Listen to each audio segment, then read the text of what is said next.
Is American Christianity a white Western European version? Is racism present in the church? Are all white people racist? On this slice of fresh bread.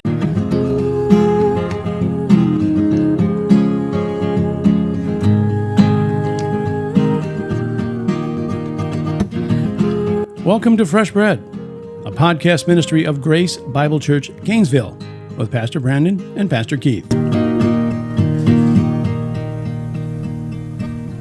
Well, thank you for clicking on Fresh Bread. Fresh Bread, where we're bringing the truth of God's Word to a starving world. Fresh Bread Podcast 128. Today, we're going to have a interesting conversation, I hope and pray. And we're going to tackle the subject of racism. Is racism present in the church? Is the American church or American Christianity a white Western European version of Christianity? And also, this tiny little question, are all white people racist? So this is what we're going to tackle today. And Pastor Brandon is here. I'm Pastor Keith. And this is something that you kind of hit on a little bit in our equipping hour on Sunday. It seems like you said it's something that's on your heart that you see creeping into the church. All this racism and woke and critical race theory and social justice and diversity, equity, inclusion. I can go on, but I'm just going to let you talk now. So what's on your heart about racism? And should we start at the beginning? Or I'm just going to let you go. What do you think about all this?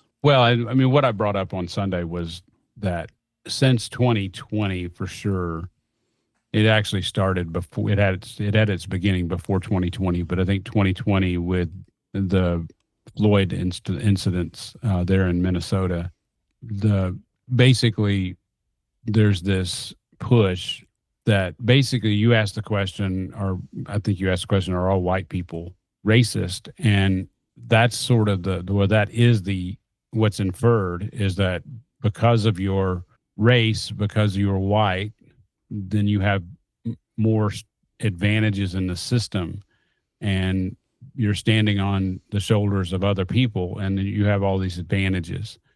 And so, it's basically a systemic racism, the idea that the whole system is racist against others or minorities. And because you're part of that system as a white person, especially as a white man, then you are automatically racist. And we've even had, President Biden I saw a clip where he literally said that basically all white men are racist because we just don't get it. And, we just haven't lived the life that other minorities have lived. And so we don't understand. And therefore, because of being part of the system and not understanding, we are inherently racist. And that, I mean, that's a concern. That's actually racism. I mean, what they're doing is actually the very heart of racism, which racism, just to kind of lay the groundwork here, here at Grace Bible Church, we believe that God created Adam and Eve, and that Adam and Eve are basically the father and the mother of all humanity. And so ultimately, because of that, because every person that lives has been, has descended from Adam and Eve, and by the way, have descended from Noah and his 3 sons. Every person on earth have descended from those people. And so even, Black people, Chinese people, Korean people, Anglo-Saxon, doesn't matter. Everybody is descended from a single ancestor. And so, we don't see races in Scripture. I mean, we see in terms of, we see nations and we see cultures, but race is really a human construct. That drives wedges between people, and we all have different cultures. I mean, there's different culture. Asian culture. There's Black culture. There's white culture, and there's different cultures. But in terms of races, it's a sinful way to look at it. And so, but the Bible does say not to show partiality, and not to show partiality. And so when we prefer one race over the other in an ungodly way, then that's showing partiality, which is a sin. And so this whole DEI and all the things that you mentioned earlier, social justice, all of that is actually racism because they're showing partiality, and they shouldn't be. And because that's not how God created us. Yeah, I mean, I'm glad you brought up the Bible and the races where, we're all descended from Adam and Eve and Noah's sons. Looking back at history, when we look at, like, let's go back to the Roman times. When the Roman Empire was ruling the world, did they see like Egypt as a different race? Like the Gauls and the Greeks, did they see them as a different race? I don't know specifically to the Roman Empire. I do know that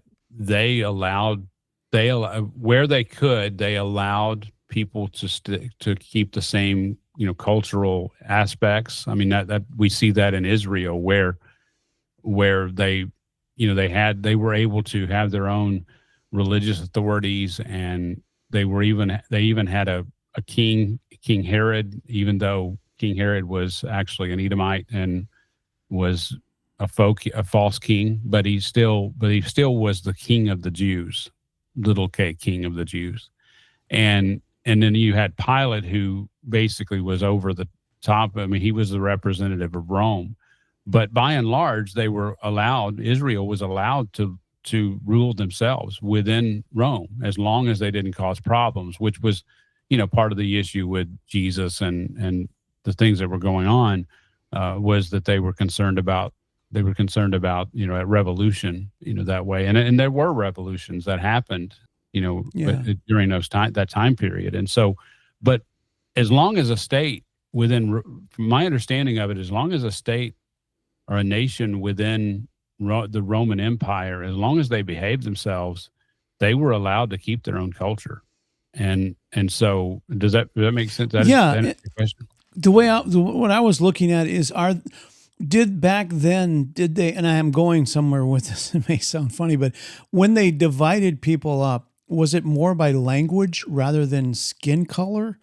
Because where I'm going with this is, did Darwin, is he the one that kind of set the race part front and center by, we all evolved from lower life forms. We evolved from monkeys. And so some evolved more, is that where all this stuff comes from when you talk about like racism is a social concept? Is that where it started? Because when I'm looking at it, European history going way back to like say 1000 AD, you have pockets of people who are French, who are British, who are German, like all these Prussian, Russian, and they I think what unites them is their language, not necessarily their color. But color then all of a sudden bursts on the scene, and now everyone's different races and different cultures. You know what I mean? Does that make sense? Yeah. I mean, I because of sinful man, I can't answer when the quote unquote racist became, what was the genesis or what was the beginning of that? I mean, I don't know. I mean, I don't know. I mean, I don't know enough about world history in that way to be able to say this is, to be able to pinpoint it to a certain point. I do know that, Darwin, when he wrote his paper that we know as On the Origin of Species, but it's actually, the paper actually says, the title of the paper is actually On the Origin of Species by Means of Natural Selection, or the Preservation of Favored Races in the Struggle for Life. And so I think that was obviously the races were a known concept at that point because he used it in the title. But I think that's where I think you can definitely pinpoint that to a time frame when this idea that there's favored races was brought to the forefront. There's superior races, like, whites are superior to blacks, or, Asians are smarter than whites, or blacks are better athletes. And, those kind of stereotypes began to be born out of that. Now, what's interesting is that, Jimmy the Greek got in trouble for saying that black guys are more athletic than white guys. And There is some truth to it. I mean, but it's more genetic. It's genetics. It's not that white guys are inferior athletically, and like in a sense of, just because you're white doesn't mean you can't be athletic. And we've seen, some incredibly athletic white people, but genetically, people who are black are probably going to be more athletic, and that's just how the genetics work. And it has nothing to do with racism. Again, looking at history, and I'm looking at, from 1,000 on, because I was a history major. So I enjoyed studying, all the wars that happened in Europe. You have these pockets of people who are, like we talked about the French, and then the French fought the British, and the British fought the French, and the French fought the Russians. And they're different people groups who are different by language, and Western Europe is mostly white people with different languages. But you also have, Darwin coming on the scene, and then coming to the 20th century, Adolf Hitler taking all of that and saying the Jews are the problem. They're the ones that need to be exterminated. So you're trying to wipe out an entire, Haman tried the same thing in the book of Esther. But it's interesting how all that comes on the scene. And then we enter into the 21st century in the United States of America.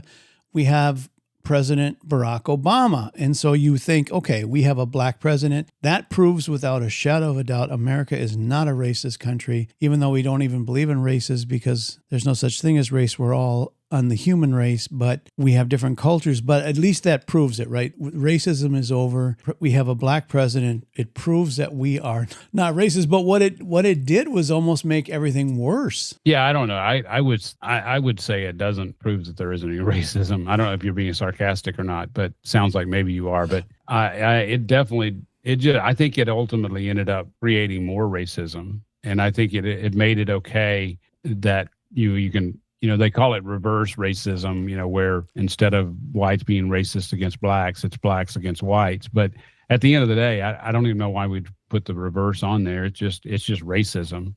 And actually, the election of Barack Obama made it worse. I mean, ultimately. Part of that was because, in my opinion, Barack Obama was elected. He was elected as a unifier, but he was also elected. I mean, I know of a lot of people who voted for him because he was a respectable black man. But, the problem with Obama is that he did some things, a lot of things politically, that instead of being a unifier, he was a divider. And instead of being, instead of being a guy that is, stands for the truth and is truly a guy who should be president, he turned out to be something completely different. And yeah, I think that made it worse. And then you had, Trump come in, and then you had George Floyd? Yeah, George Floyd. Yeah, George Floyd. You had Trayvon Martin was also a couple of years before that. That was actually, I think Obama was still president when that one happened, because Trayvon Martin, because he said that it could be that could be his own son. Yeah. Yeah. Yeah, so, no, I wasn't being sarcastic, but because I'm saying, how can you be racist if you elect a black president? Well, racism still exists.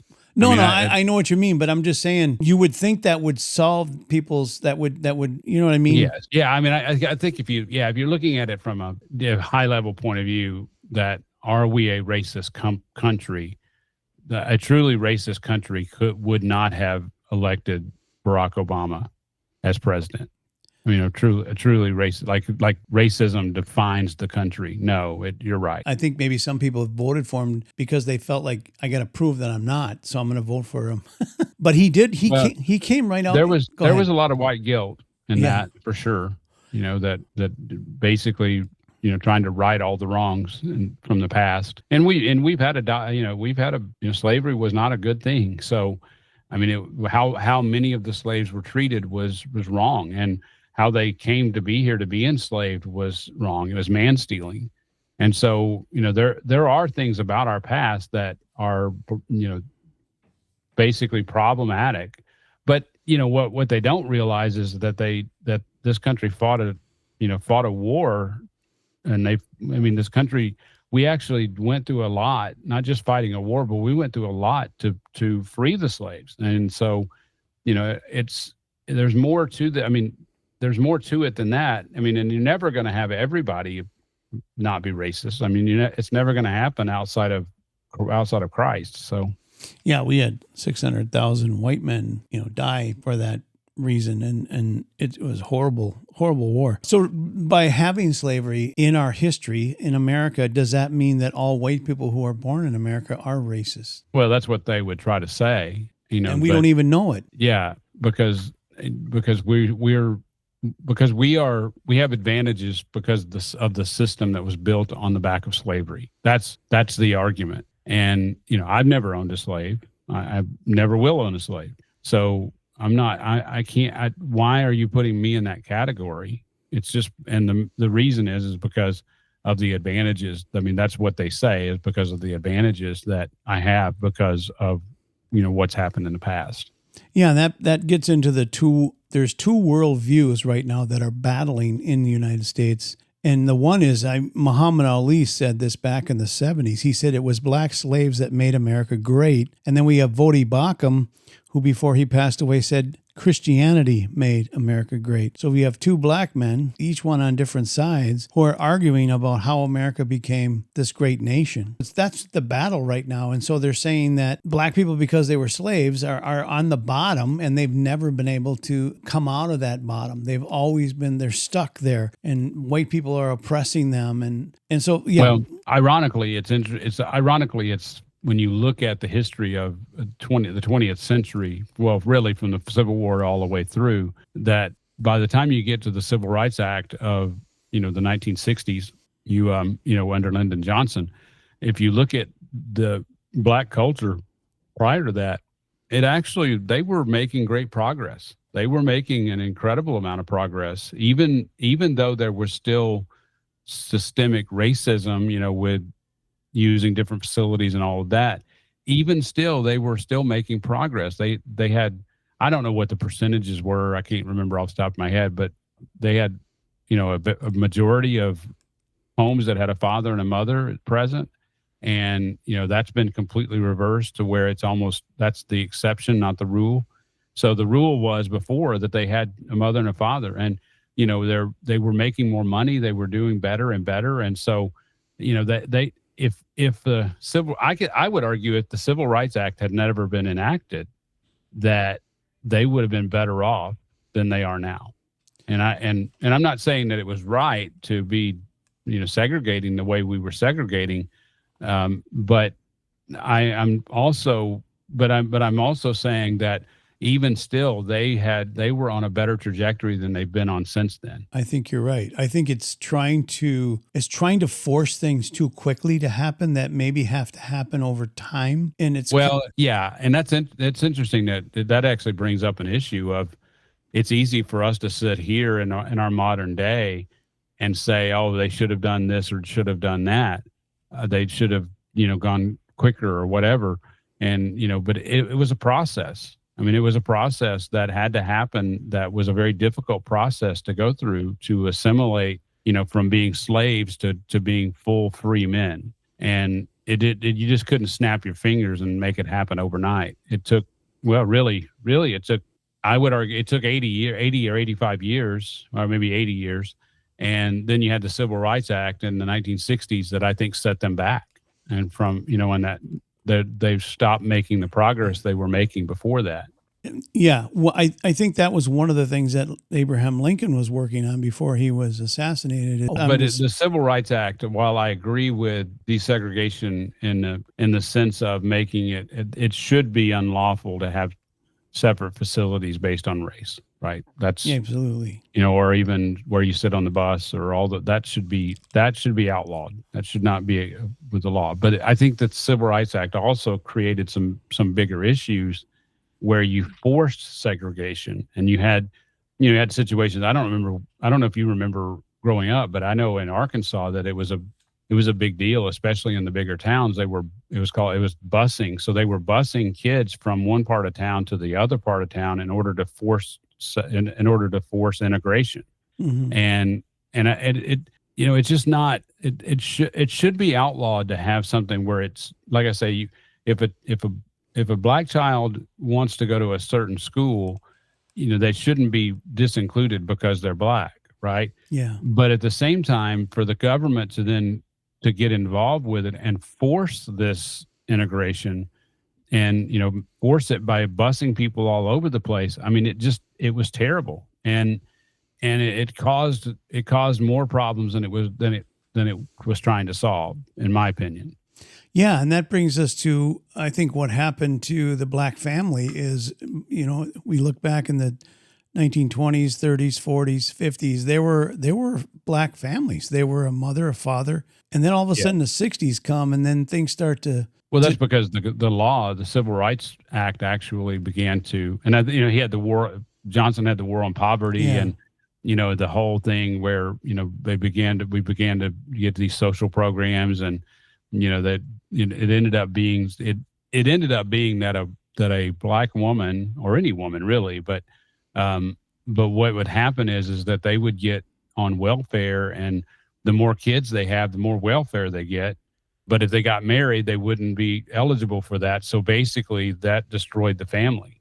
And when you have guys that are, promiscuous, they want to, they don't want to settle down in their flesh. They want to, go and play the field, so to speak. But it was a perfect setup for them because they're, they had girls on the side and, that had their children, but they didn't have to settle down, and they could just kind of play the field. And, it destroyed the family. It literally destroyed the black family. And today, it's certainly the exception to find a good, solid family of, mother, father, and children and grandchildren and a legacy. They exist for sure, but it's definitely more the minority than the majority of it. Yeah, absolutely. You've got men who have 12 different kids with 12 different women. I mean, that's not uncommon anymore, and it's a sad way to go through life when you look at these kids growing up who don't have a dad, and then that's what are we on now? About the fourth generation of this? Yeah, and it's getting worse. Yeah, it is. And I just to bring this back to the church, it's interesting because you ask the question, or maybe you ask, there's white churches and there's black churches, there's Chinese churches. And, the question is that okay? And, a lot of people would say, we need diversity. And well, the truth of the matter is it's not sinful to be more comfortable around in a certain culture. Like it's okay to be more comfortable in a white culture. And so, and it's okay that, that some churches are predominantly white. It's okay that some churches are predominantly African-American or black. It's okay. Those things are fine. I think where you get into trouble is similar to what I was describing in Arkansas, which was the busing issue, where you begin to force that. You begin to force and say, oh, you're wrong because you're predominantly white or whatever. And so you start forcing diversity, and we shouldn't do that. I've never tried to force diversity at Grace Bible Church. I just don't think it's not what we should be doing. We should be preaching the gospel to all men and women, and whoever comes, and doesn't matter what their color or their nationality is. It doesn't matter. We don't see people. We shouldn't be seeing people in that way, in terms of, I mean, obviously we can see them and we can see their nationality or their color, but we shouldn't be judging them in that way. And we should want everyone to come who will come. And if that's predominantly white, then so be it. If there's a mix of people that come and are there, that's great. It's incredible. I love to see the diversity. I encourage the diversity, but I'm not going to force it. I'm not going to force it. And I'm not going to go doing things to make white people feel guilty. I'm not going to do it. Well, it almost seems like the churches are actually going back to segregation. Because, I would agree. I'm agreeing with you, because I do believe if you have different languages, like if there's Hmong or Korean or Spanish, there's nothing wrong with having an all Spanish, you know what I mean? That kind of service. Yeah, I mean, it's problematic. As a matter of fact, some of the guys, I mean, I know, what's his name? That was my Greek professor. It's slipping my mind. Dr. Felix? Dr. Felix, yes. Yeah, I mean, he basically said that young black men who are going into the ministry should be going to the black church, like they're learning at TMS, learned at TMS, and they should be going into the black church. And I don't, I mean, I can see that, I can understand it, but they need to be going where they're called, right? Whether they're called to, they should be going to where God wants them to go and where God calls them to go. And he'll make that clear on a case by case basis. And, it's a beautiful thing really if you have, strong black churches that are doctrinally sound, that's a beautiful thing. And we should celebrate that. As a matter of fact, if there were a solid church here in Gainesville, I would love to see us partner with them if there were a solid black church here. And I don't know of any, unfortunately, and maybe there are. I hope maybe somebody will correct me on that, but I don't know of any that are solid. But it would be amazing if Grace Bible Church could partner in ministry with a church like that, and and to celebrate the fact that the cultures are different, but that we worship the same Lord. Yeah, there's nothing wrong with coming together with like-minded believers.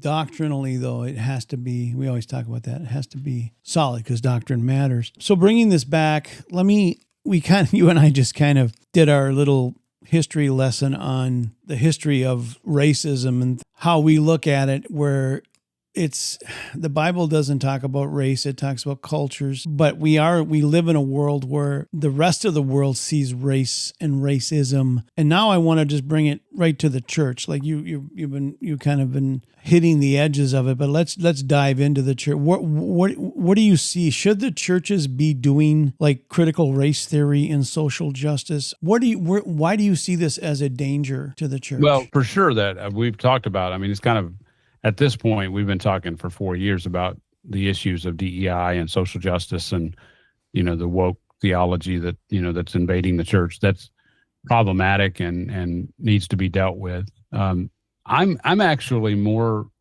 I'm still concerned about that because it's still a problem, right? As there's still churches out there that, have succumbed to woke theology and, are being basically devoured from within. That's still problematic and could even affect Grace Bible Church if, depending on people come in who have those backgrounds.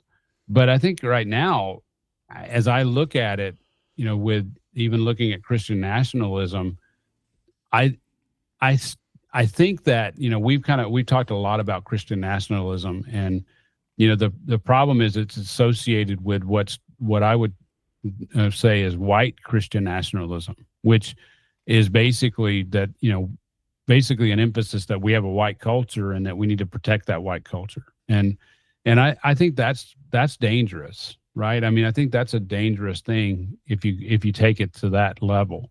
And that's what I'm concerned is I'm seeing because of I'm seeing the backlash potentially in the church where people are now going to be racist, like basically the old way of being racist, and because of a backlash from what's happened in the past half a decade. And so that's my biggest concern right now, especially when you have guys that are running around out there that are like Fuentes and others that are running around out there saying things that are inflammatory, and they're speaking, I mean, Fuentes is speaking mostly about the Jews, but he definitely seems to be a guy, or is a guy, that's going to be a white.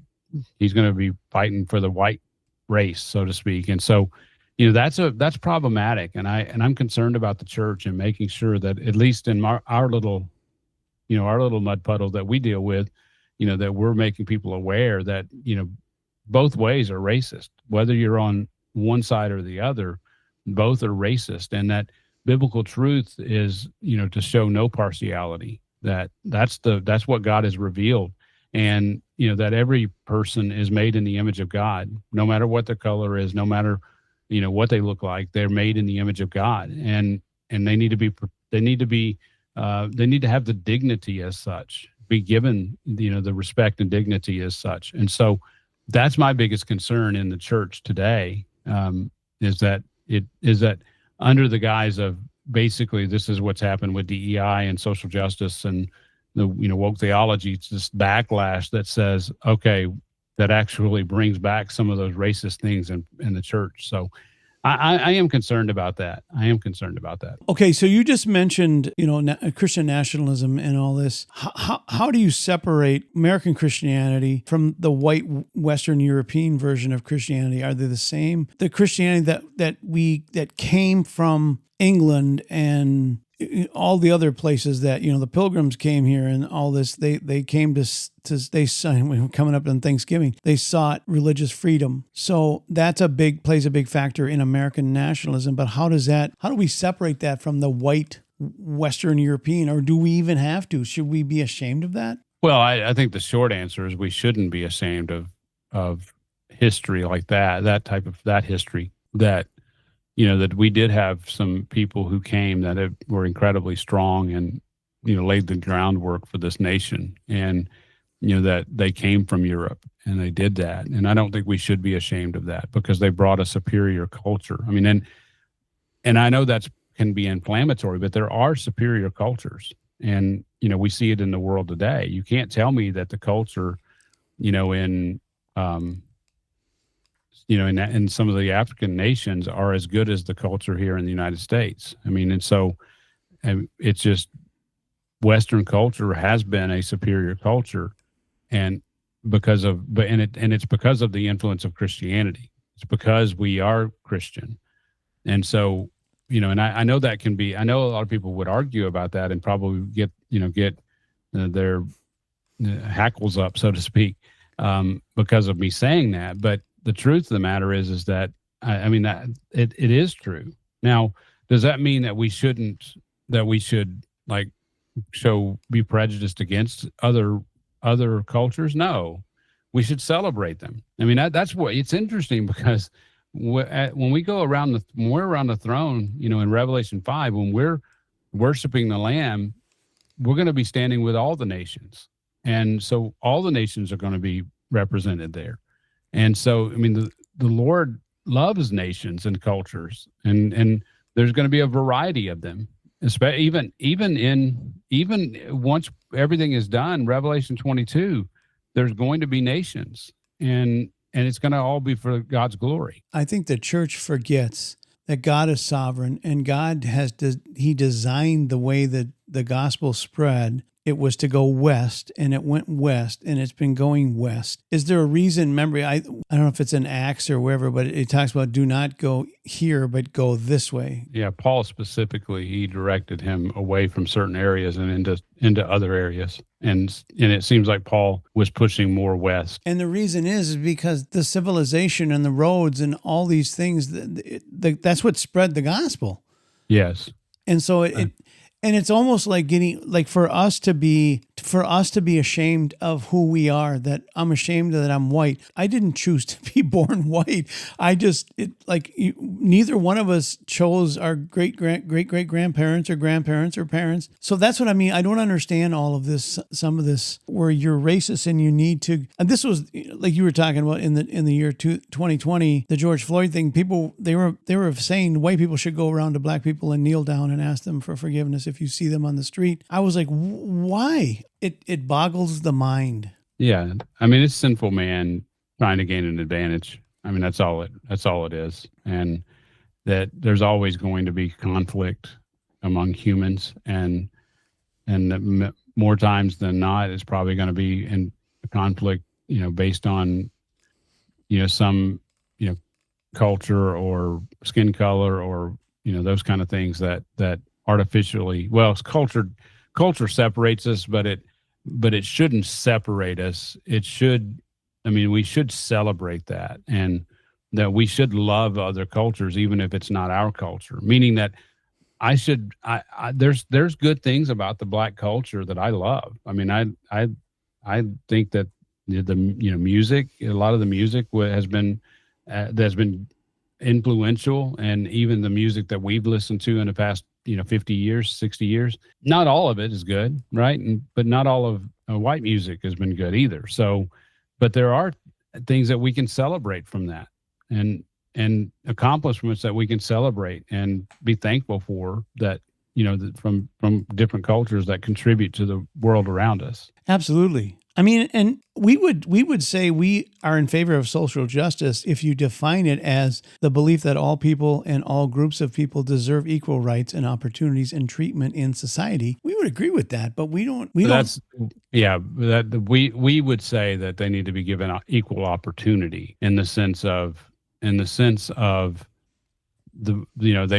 may not all start at the same place, but we all have opportunity ahead of us. And, but what we would completely reject would be that there needs to be equality of outcome that, and so because it just doesn't, it is not, there's always going to be inequality in outcome. And that because there's so many different factors that go into that, and you can't artificially make sure that everybody lands at the same place. It's just not going to happen. It's interesting because, I look back at my own life and the progress that I've made in my own life, but there's a ceiling that I'll never pass, and I realize that. I mean, there's a ceiling there. I'm not going to be as successful as some other people, and you know what? That's okay, because I had all the opportunities that I had freedom to do what I wanted to do, and that I just because I didn't end up where other people did doesn't mean that somehow the system's against me.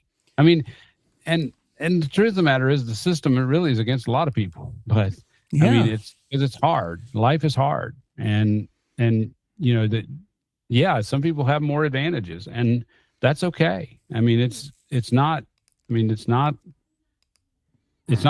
every. I mean, it's not a problem as long as everybody has freedom to pursue, the Constitution. What the Constitution says: life, liberty, and the pursuit of happiness. And so we all are free to do that.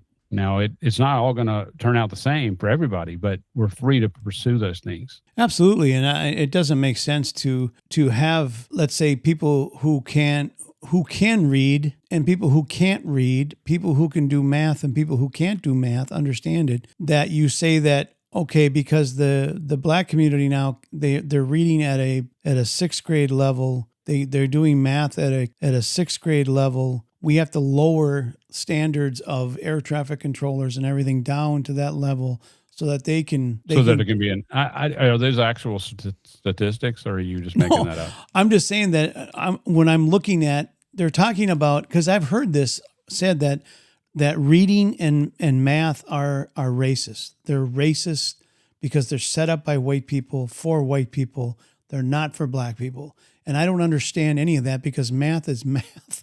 1 + 1 is 2, but they say that's racist. You can't change them because someone doesn't agree with it. That's where we are at as society. And the fact that people can't read because white people, they say, have their mom and dad read to them when they're little. So reading is racist. They were lowering the standards, like even to get into college, and then they're put in these. They become a lawyer or they become a judge, and it's just like you said, those are the jobs that you have to excel. There's certain jobs, and I'm never gonna get there. I'm never gonna be a judge. I don't think I could even pass the bar, anything like that. I'm just very thankful I made it through seminary. But yet they're lowering it because they want to have everybody equal. We need so many Black people here, so many Asian people. So it's gotten to the point where I don't know if we're in, like we talk about Romans 1, where people can't use their brains anymore. Yeah. And I don't. The only thing you're right. I think on most of what you said in general. Like I just pulled it up and. For fourth grade mathematics, white students score an average of 29 points higher than Black students. And for eighth grade, it stays the same. And this is on lower level national assessments. White students scored 126, Asian 129, and Black students 110. And that's mathematics, and the same kind of things are happening in reading and sciences. And so going back to what you're talking about jobs and, using as an example, I think you brought up air traffic controller. Instead of finding good candidates that are able to do the job, that there's this push to be more inclusive, and they have to lower standards in order to do that. And so the problem is, instead of giving people a hand up, I mean, if the standards say the standards for everybody, then if black people want to be pilots, or if black people want to be air traffic controllers, they're going to have to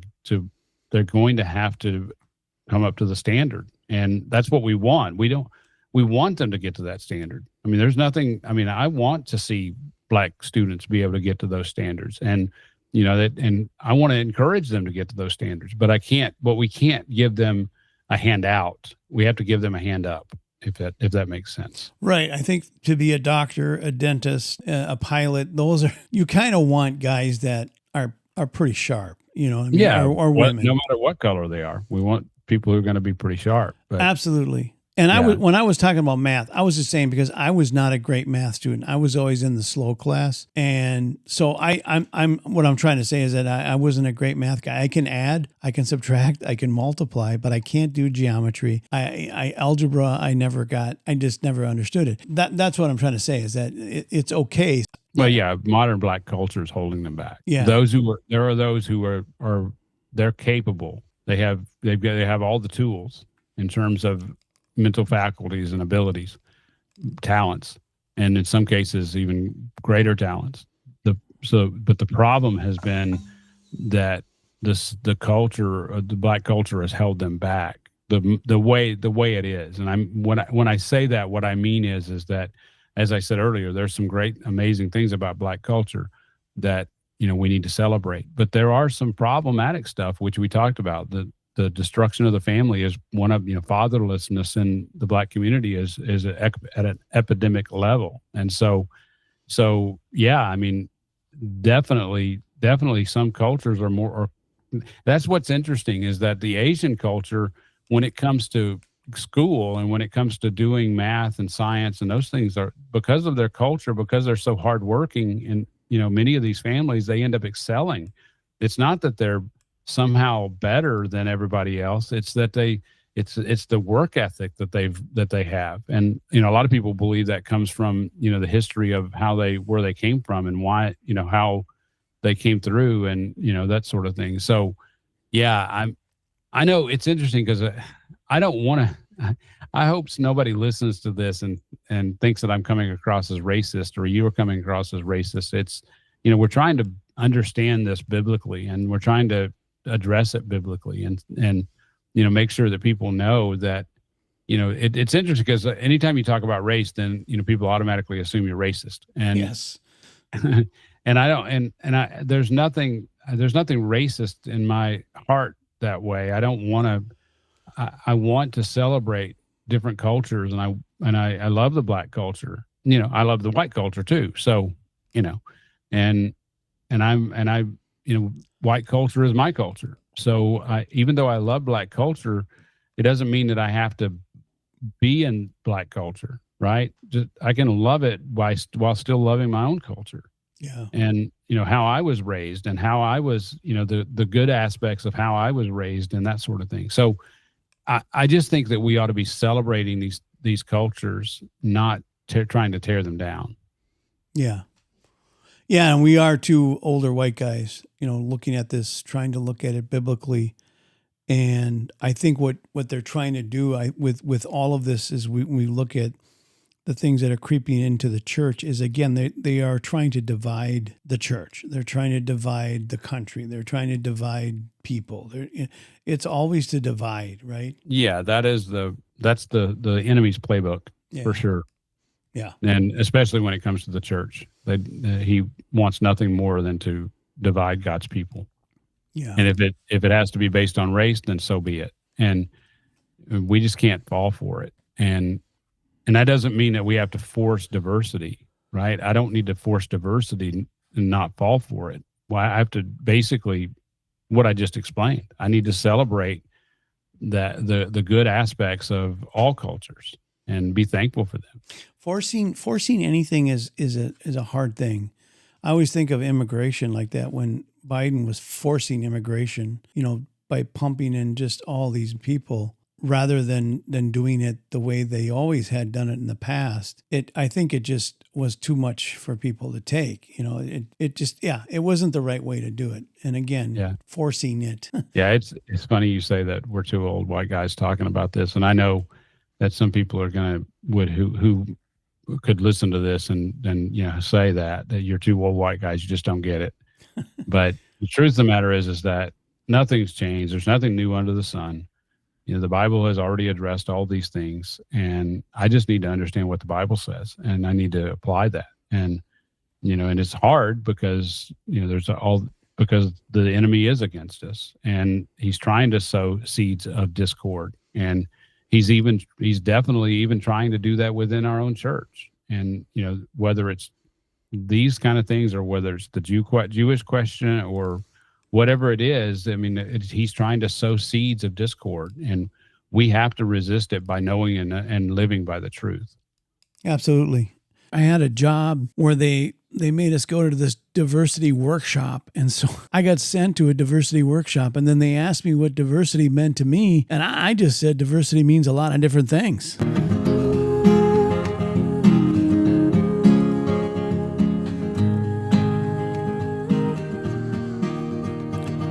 You've been listening to Fresh Bread, a podcast ministry of Grace Bible Church Gainesville. For more information, go to gracegainesville.org. And thanks for listening.